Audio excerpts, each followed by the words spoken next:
நாடாளுமன்ற தொகுதி பங்கீடு தொடர்பாக திமுக தமிழக வாழ்வுரிமை கட்சி இடையே பேச்சுவார்த்தையானது நடைபெற்றுக் கொண்டிருக்கிறது. அண்மை செய்தியாக பார்த்துக் கொண்டிருக்கிறோம்.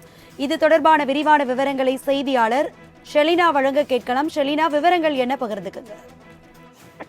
அரசே, நாடாளுமன்ற தேர்தல் நெருங்க இருக்கக்கூடிய நிலையில் திமுக தமிழக வாழ்வுரிமை கட்சி இடையே முதல் கட்ட பேச்சுவார்த்தை தற்பொழுது அண்ணா அறிவாலயத்தில் நடைபெற்று வருகிறது. திமுக பேச்சுவார்த்தை குழு, அதாவது டி.ஆர். பாலு தலைமையிலாக அமைக்கப்பட்டிருக்கக்கூடிய குழுவினருடன் தமிழக வாழ்வுரிமை கட்சியின் தலைவர் வேல்முருகன் முதல் கட்ட பேச்சுவார்த்தை நடத்தி வருகிறார். குறிப்பாக கடந்த நாடாளுமன்ற தேர்தலின் போதும் திமுகவிற்கு ஆதரவு தெரிவித்து கூட்டணியில் இருந்து ஆதரவு தெரிவித்திருந்தார்கள். இந்த நிலையில் இந்த முறை ஒரு தொகுதியை வழங்க வேண்டும் என்ற கோரிக்கையை வைப்பதற்கு நடத்துவதற்காகவும் தற்பொழுது வருகை தந்திருக்கிறார்கள். குறிப்பாக கடலூர் தொகுதியை இந்த முறை தமிழக வாழ்வுரிமை கட்சிக்கு வழங்க வேண்டும் என்ற கோரிக்கை முன்வைக்க இருப்பதாகவும் தகவல் வெளியாகி இருக்கிறது.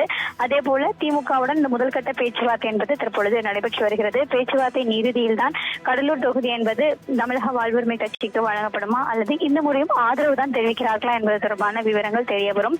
தற்பொழுது பேச்சுவார்த்தை என்பது தொடங்கியிருக்கிறது. தமிழக வாழ்வுரிமை கட்சியின் தலைவர் வேல்முருகன் தலைமையில் இந்த பேச்சுவார்த்தை என்பது நடைபெற இருப்பதாகவும் தகவல் வெளியாகி இருக்கிறது.